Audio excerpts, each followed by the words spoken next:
Oleh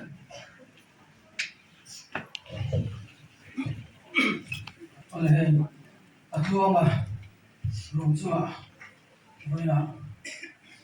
kanjai mai tau turi ali sia tha ka he maya atuanga hian kazai ya ngai na em maya indu sak boka a campaign na te a biela fan na te khualia na ni na te so se thina is boina tiang din kan thing ta hi anh là pha cái khóc mẹ cậu đi tập rất ani tha ma kan sei wa sung te ko na hatia min so te ko hi kalom em ani hi akuala na sai nun ber to tu ani don ta mun si tha ka ti he mai ka ngai don tu che patlom u cha o ta ko dur le ro pisu la kan sa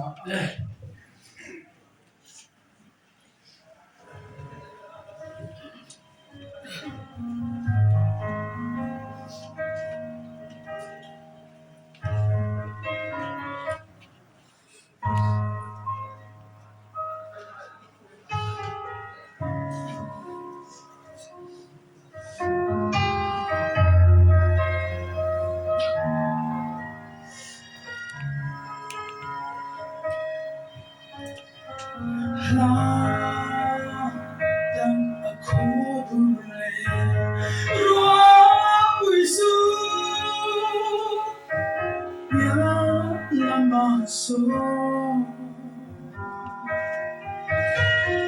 ta tua ne ru ta alam ye avan mo to en tu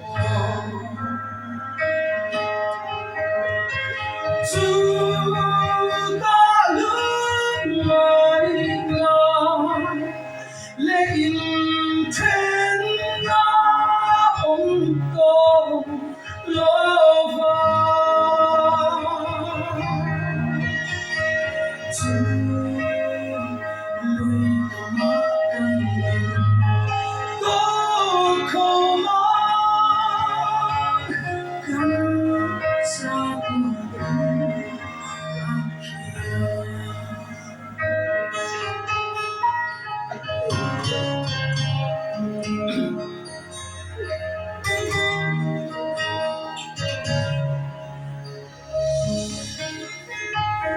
so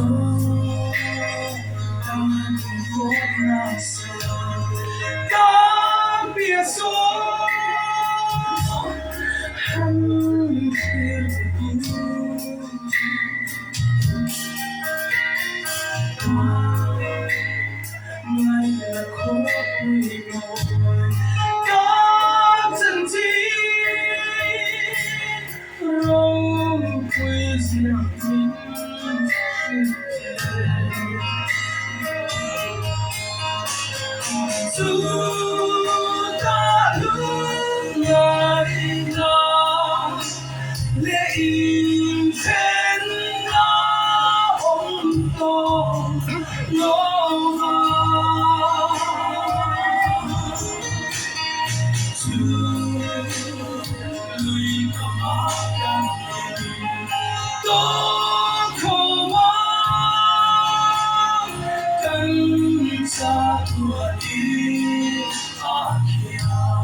There's a vibe down that I'm in so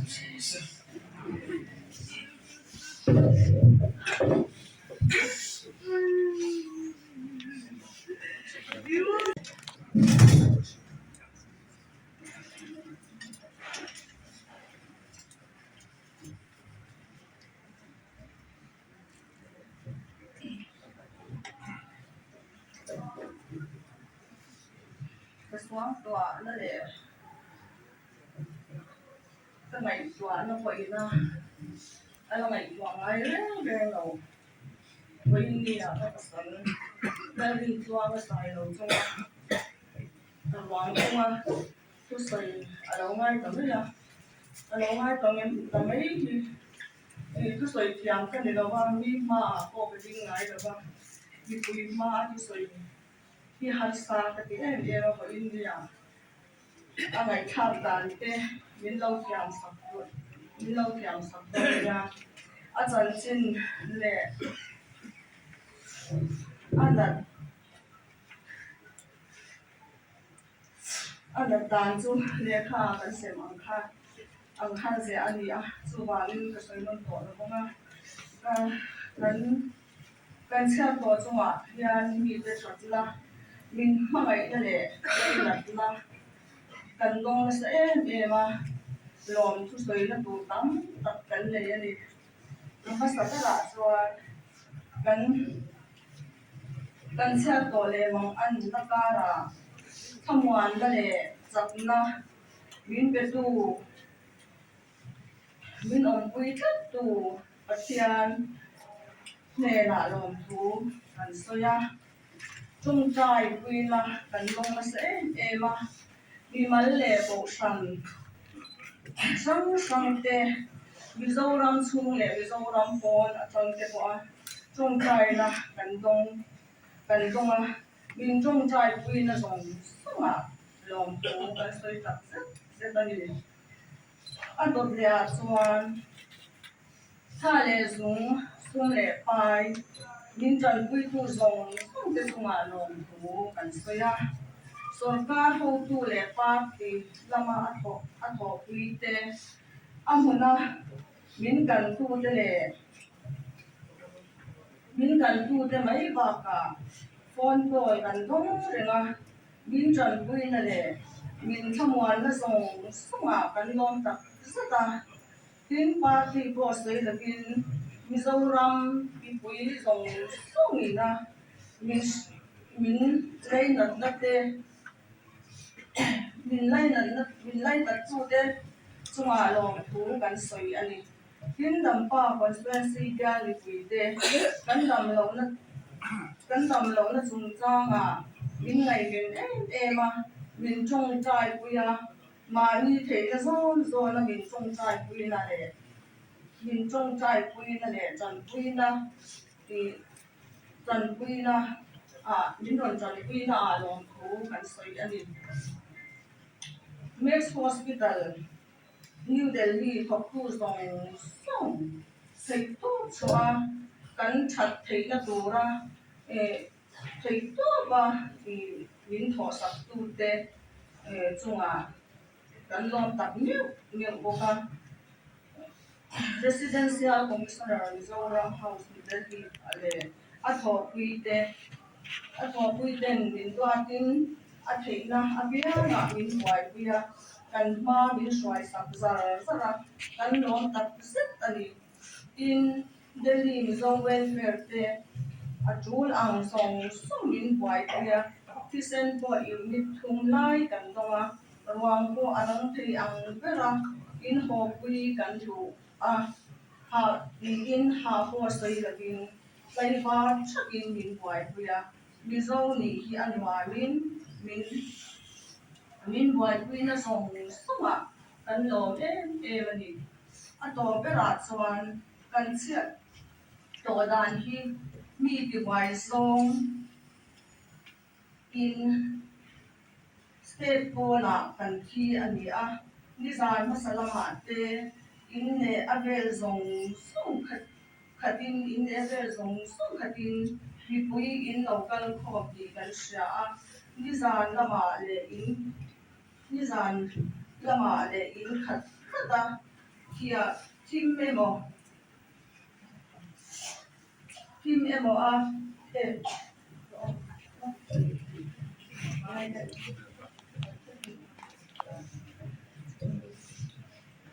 nizan lama la in khatin tim em yam em in din sai dei bar puya chen rual ko gen chung le khat ko san ni te kan nu ngai na bin chong puya kan mang an na bin chong pui tu le ta pasal min tha pui tu ra tha le zung seng na sung le pai seng a lo kal pom sung te in zawai chunga lom du kan se tam me ni kan ta na in chat la en ki ga ma kan ru seng don lo ba la ka ka kya chuan ale tam takin aru le mul churo se ti hi ti kan chong chai na ani e ambulance i sarkar ko ina min pe i man sarkar min pe mang labin i rin dikan phan takin sarkar pe gai le ban ta ti ko kapu ta na ka ti ko nu ber ani wangin ke man wang chu i kalong purani atia i airport atangin kan thanin min ko ka kam kha chunga long tu kan soi tel bo ni e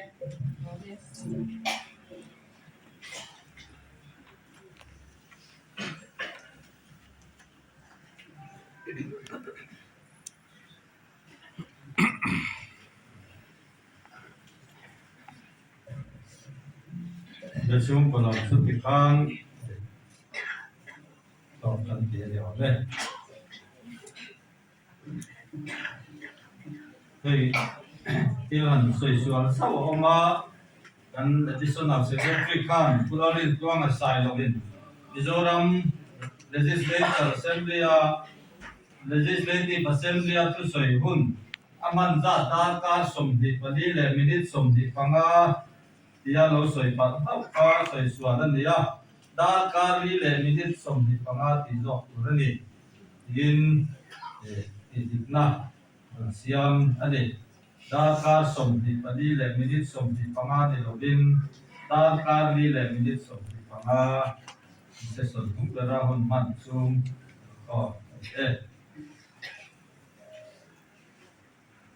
mi dang te la kian thiam anom phei chuan kha kan han request ani tiang chuan tu na hiam kan kal dan tu ra chuan MNF legislature party IOM tu soi kan ngai kha ma soi tuang khang kan hun hian adai to lo wangin minit som panga theu kanin luaman kha minit som le kem theu kan ne ngai to mai la ato ta hian som le ngai lovin assembly secretary lam ayo an lo ding anga dan ma ni he kan ho tu te hi roin soi mai zela kan soi pia do lo palta ken atok na leader of the house kan chief minister zom takin kun aron mangama ani pathum hian dar som pati ba zom tel turin kunan han man he kan be sei da ani ya chung te chu kan han nge lo ani ti chuan tu na hian mene legislature party ayo chu soi tu kan somanga som ngai lo ve na dota assembly secretariat chuan an nu pera kan chief minister in hun an mangdon ani lo soma ku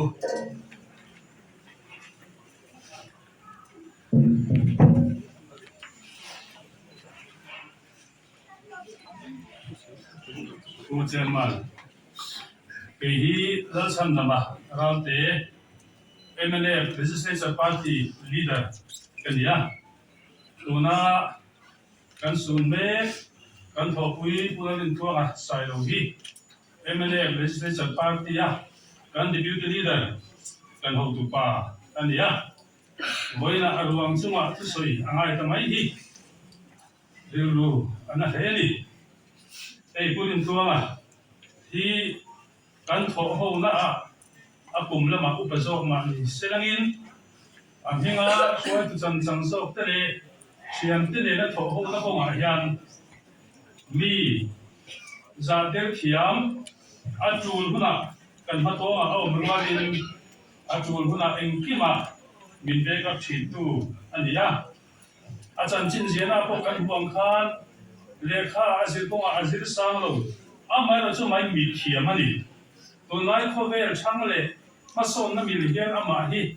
a in buas sai thia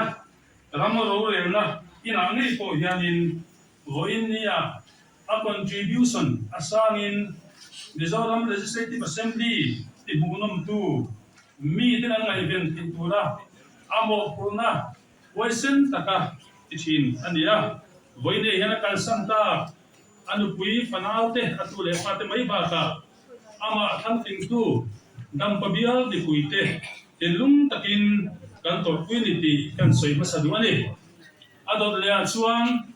voin dia kan ho tu pa ui taka kan thara hian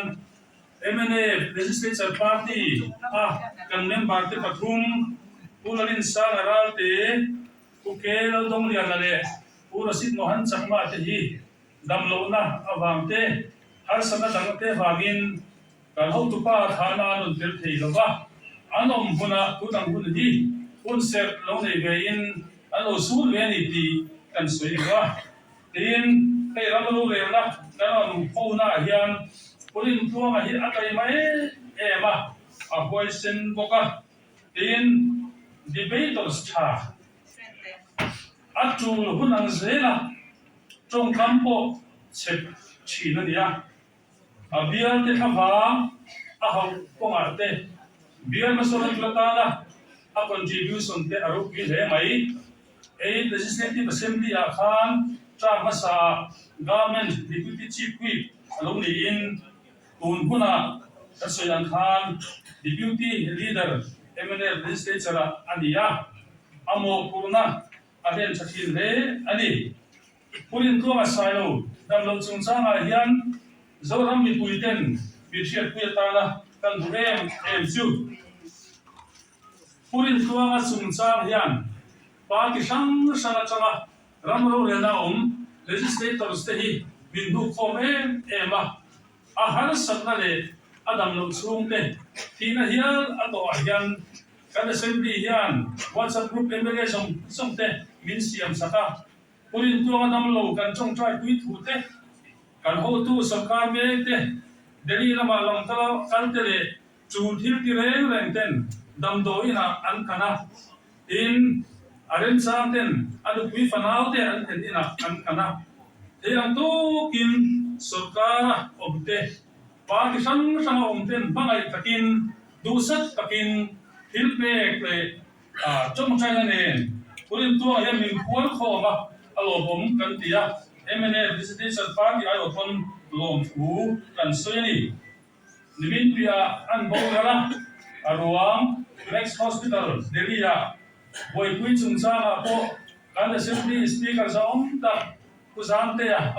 bulletin akan pa tichuakin leng puya nimin lama arwang lo theng buak turin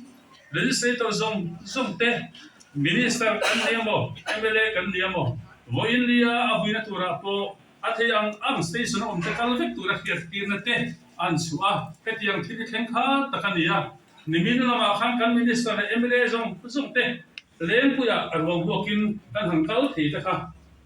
aro puya ni purin tua thi na hian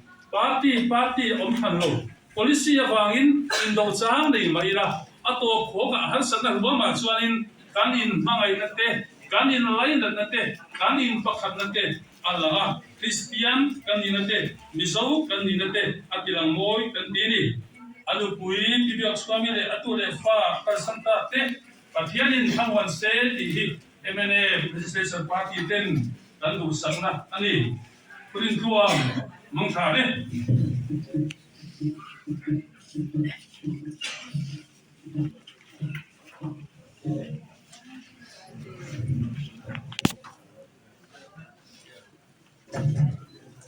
Ini dalam kima deputy speaker Zoram legislative assembly ya jadi huina kang member hui mularin to asailo semua sesuai ngal kemai anu siat kata apoi kan kita kita ala hulo kan dia kan wi yani night legislative assembly kampana o mono Relo te nungkan tok mana ketia wan ko na dengan answer kamai hi koi kan dia ahwa kal zer ko hi o zer di kan na khamo tak se ni ti kha asai kan soi wa kulit ko ngai hi hu relo te kan na mo na kan ko ho shuin ba chata relo zau tak mi te ko mai tak te tak le mi chan wi yellow transmission di manusia wah di tante kan dia lama tuan di tanau rahasia Cina di kanten bahwa orang tak le rakyat yang produk tante dia mengzak kan dia ama ya wajib assembly nate tantangan orang bohong nate atakin ama ifin dimang kan kosa ho tama suta suan panuam tak kita yang panerom tak pori lusau takan ya ini kan anu kita pon ani ude chan tiamin oman rumah teh ate po fiam bolpon ini nama hian ini tang lah kau tu ni buatin deh kerja kalau kita sedang nikah kan sui dua tuan asim lima acan cinte ni zan masate ni zante acan jinan soite ngai ta ami mat kita mahi aro kui ka dia ngai sanga apa ka dia afar nuin asoyangin no panlayang te samena te suaya mit pandi de to patiju laure re no tu tite yuzil pi dal dia tite asoi shoka zuwa transuan pavoy sentak ani ya patum tang takani di luar alo lama ram noya naute atui suite oina han suyakan amahi ya kamuan kuyo vioni di kha di luar te ka ngai bona te ko aoma doi se te zui zu til te di an bu chen te china kan se te meni di te china ama yo zu purin proa zui tu ta ni jo kamuan khap tak se ta suai tu hong tu takani di anu targian nasihat ya jualan assembly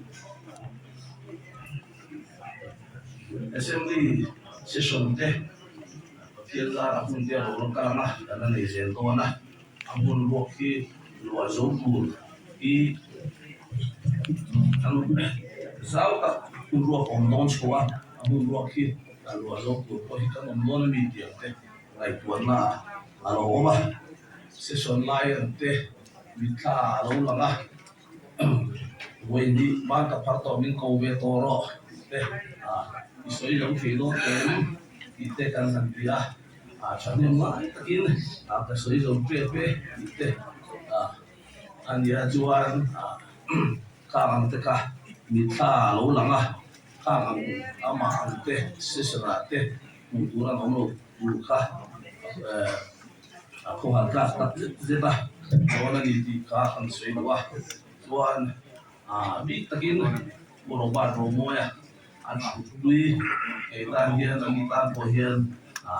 session cuma teh non mereka cuman dia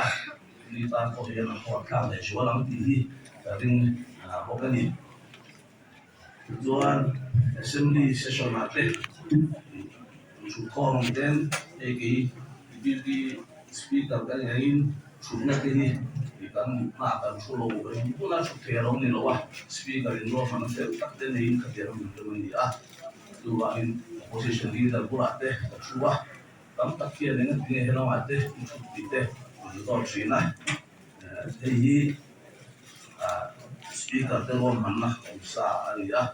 tu wa in an zi ngã te kan chu wa bu tu ngã te bu la te kan han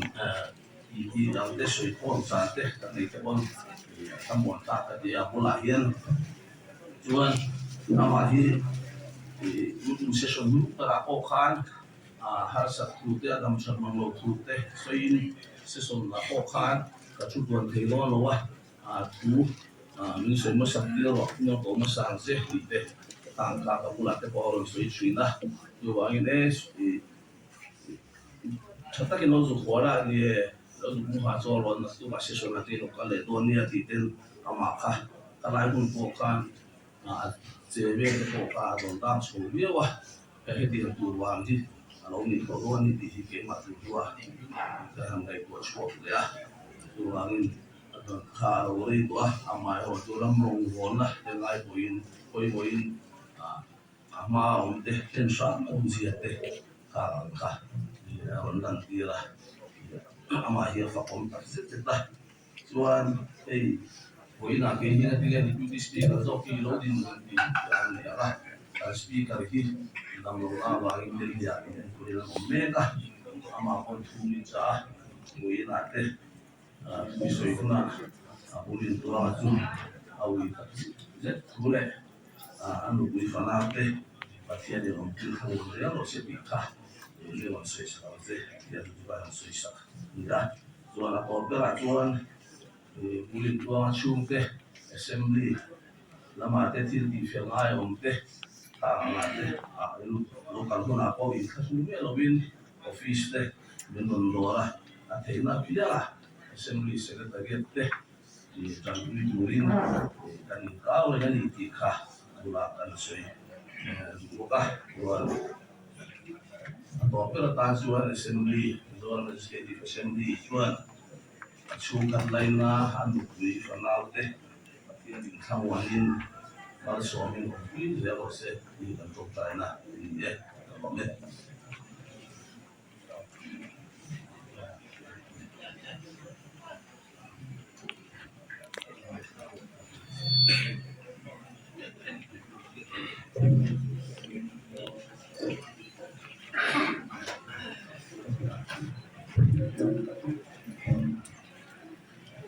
Chairman Kalome, the PM Legislature Party IOLEC House Leader Elaine Kaloding Suaka. When I am the PM Legislature member Jongsong, Station of Jongsong, this one Wandumne, Hana Wunman Durani Gantia, Wandumne, and of so any. Mizoram State kan in Luangyan kakir solo chuan sitting MLA and the alliance at Ram pan sam hi so kan mei to a chung te chu ulal de nga uze thang guama UHK chakma usai na ka uai chi nga uchong din thanga ubi lal theng liana US loading liana Andrew H thang liana Pagkatan pula rin tuang asilo ani isom na ani kakisual mai kaya kan tuay to doon tak kan sang to way na yan kan debater cha assembly in Zoramin kan sang le ani India ram parliament susante state frank susante tibia kan kaya china ani di buhay na sa kaya ma sungzing aswan dan Roy Tumasa, dan House Leader Masate, dan Speaker Minor Roy to 210. Tradition Shatak Mai Minot Siya. Mizoram Legislative Assembly India Assembly Haber, Moy Ber, Oy Honber, Ning Kanin Shia, India Rampoint Tutsu, Min Fiat Pui, Ani. Assembly Suma. tu fei ki ba nen te kan hanin tin wai China on la metra lo fi chuan hanin ho hen to mai o mangi ti thei tu te hian kanom China ama ro chu hau chu nga kan nung sang le on la ma kan nung sang hi adang taiga MLA te hian in na fraternity thatak kan ya chu kan ruai tu masa te tranga kan ro chun ania India Rama Assembly session nung chang moi ber kan ni na hi boina hianin kan sun zom zel turani di kan tin lunga lang thang seng kan wa i poin ka MLA puite kanau te hi nakina chuan ruang len kil pui tu te kan ni ti hi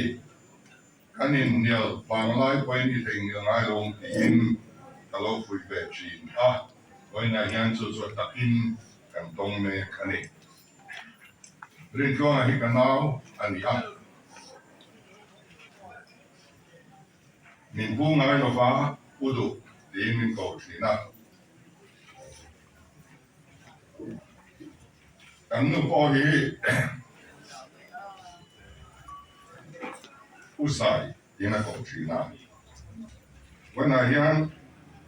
ake enom lo wan kan nu hi lo kal thei lo darin chuan ka tha liam thei lo chu poi ka ti mangi atien MLA ani himwa o ka pu ngai bi lo ba rin tua ka ti ko lo se ba ka MLA ang te po ye ni nau ning ti china sang ka kwa su kwa le pa ma khang bil clear biala su dinga atir atara do in campaign chairman ania dan ka po kan ria thang lo di thei ani kan in zui chuan chua zaka party dang zong song in min be rona and bom ten khara in ram doi la ma se ho kne te an tram ko pa kan unit te min chiat saka kan sil te min su saka kan unit right to te da dai ko na ten ko chua ka kan to lo tur khwa te min siam saka chu tin chung chuan kan hu nau hian kan ton luya Pisto kan an bai nun truck hi chuani arin chuan mi bula hian ka thla buang ania ka tia ani point mi bula hi chuan lau ka nei lo ti le bo kha yang chuan ti thei na ka ra pa bau na ka ti huamin thei to kan chuan na ho phan po hian nei lo yang lai po hian ain ring ni mai hian ka thầy to có số xung này bài dòng sông po của ta đảo tất cả tiền po kan tum về nó sẽ không mấy mà rồi chứ để làm nát cả kan tin dấu thằng lo pa kan đi đâu kan han puang chứ parau room pa to các ngày an lai ami tu ya ro ba ya an nem mai nó bắt po ka đi lo pa chút tiền lâu tùy tổ chức cần nghỉ tuần này sẽ xuống gần chế về đây mình quên mình thiệt chuan mình học tất cả mọi cái方面thì mấy thế thì quan làm mình chuan cần đi về về là quan giờ lại nó mình nay tập mình đủ sắp tắt chung quanh quên cần nghỉ anh đi đến các cái số lâu chuan rim na awang kan nam sit pai lo ho te pamra kan ti te singa legislator chun nin ka ria don din mona chuan tun a hian an ni ho hian assembly ai o an nei ta mi lo ani chu bangin pamra te po hi anaw te ho po hi an bai nan ko har na tam ti karin puya kan se son nu nga khan Pamra office building ka achia Zon in lo tun nei lo bin anoma he angamin kan han kan William diama chumi chung chana o chuan hausa khan sarkar chunga lom thu moi takin asoya kha atu soi nu alo ni tareng mai ni ang chunga anau te angai sa zia le alom puisia moi takin ata na ang chunga mai khan ani lowa apon na ma po mai sana lom thu min mo ani chu kan su san nung ber kan herle le chuan a video te po thein aloma lunga tilen khop maya ni sa na te po khira awun nung assembly chunga awun nung a man dan le a tong kam nung te lo tu soi nei na khara amoye ni ani when I yan achunte santa te kantor puya atau pui emene party te kantor puya avial mi pui te kantor pui mo ani chung kuahian harsat na ni pot suang chen tran am ta din nei ti ban riaula in harsat na pia na in tan kan dina kan in hong reng ani sarkar ang pain ti te kan nei song chu kan ti ang subang suang do sabtu mangai tu tam tak in nei ti te ula lo sapang lo ulang ka du ani e ko bela yan sula turin kan pun china ti turin kan lo piaga in chen le turin kan in tonga su tian chuan top le tur ten kan nui china amai ro churing tu te ro chu in tong le turin kan in chen ani bana kan in tok leang lalpa samuan na kan do sa seru diome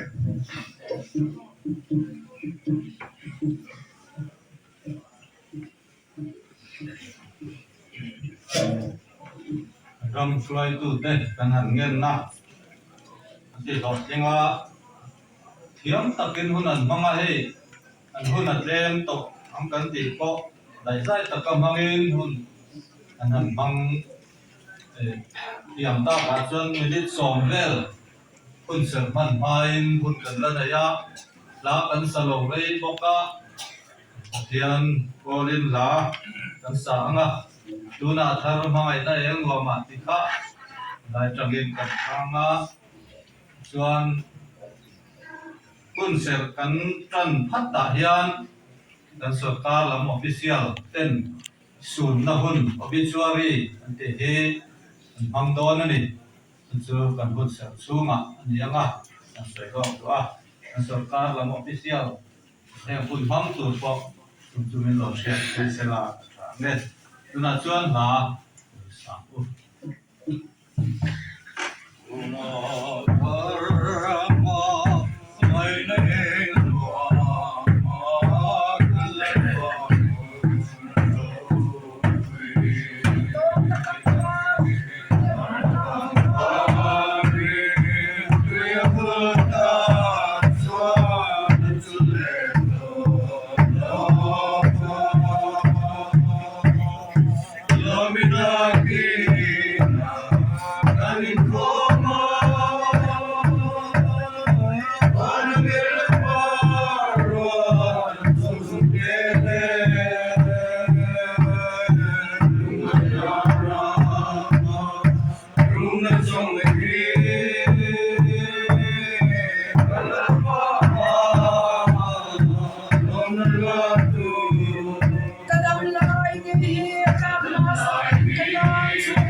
Lisa,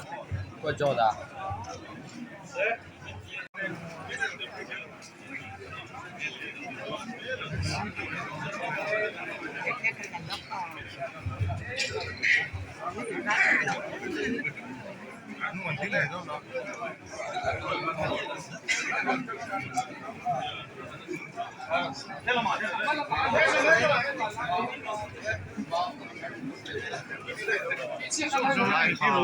Colombian Slovakia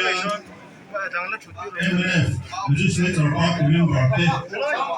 ayong kang adole Assembly Secretary Staff Local Jongsong Khanak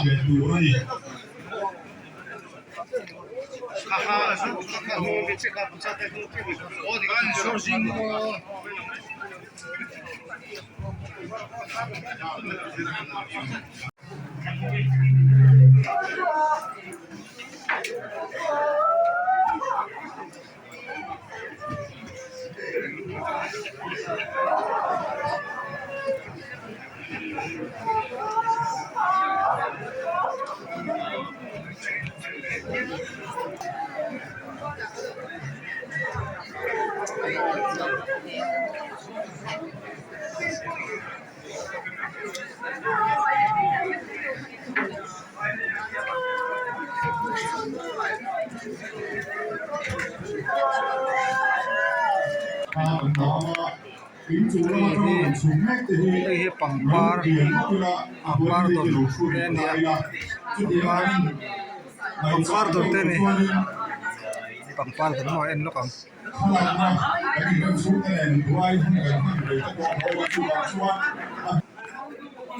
pangpar pek adon teh enang ini pangpar nem mai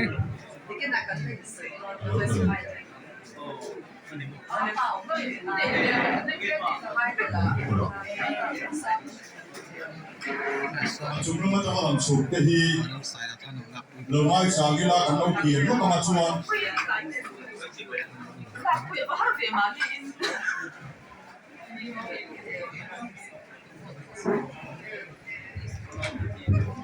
ta nào khóc mấy môi không khóc mấy còn không thêm khóc mấy 하나 봐.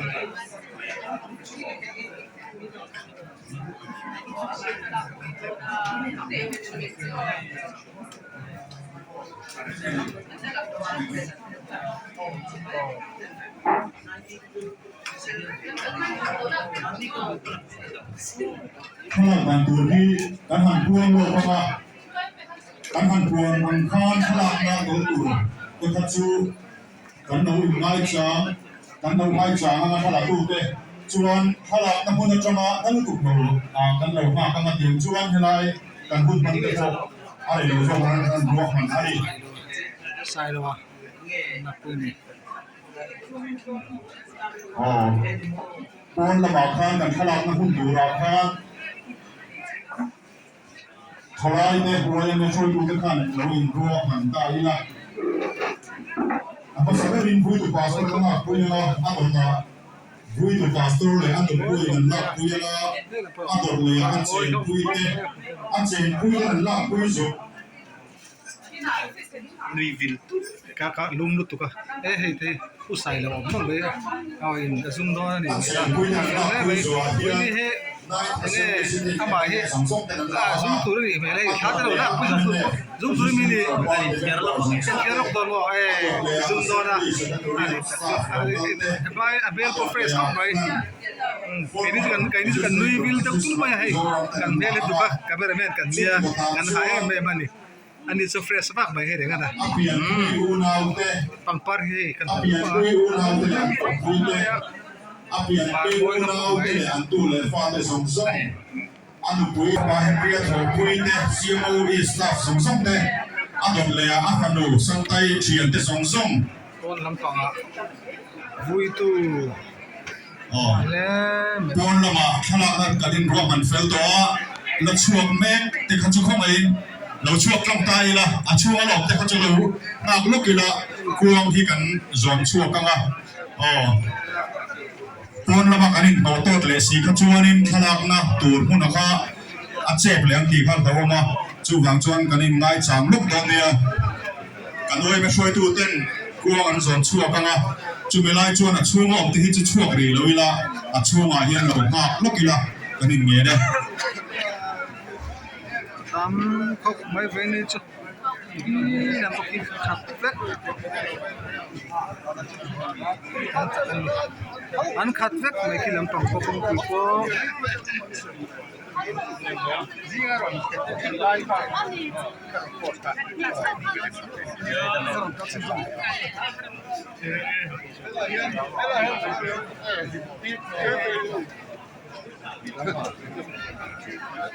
con này nó phải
tu chen pui te la pui to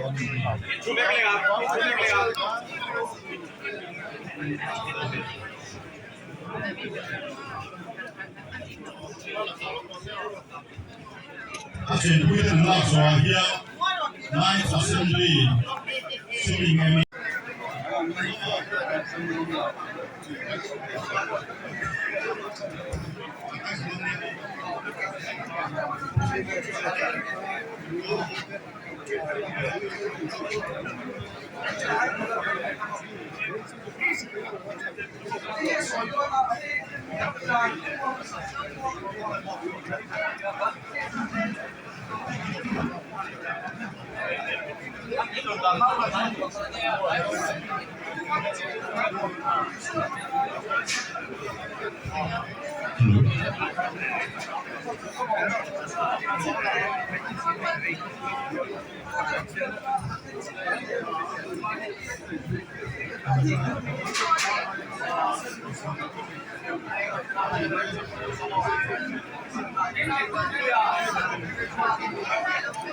tu na than la pui do na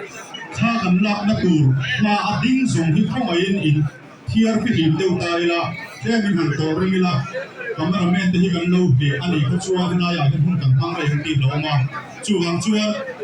halak na helai kuam kan da na a e pa ding zong hi chu khong ai in lo mi thiar fi lim la tlem han to kiang na ki la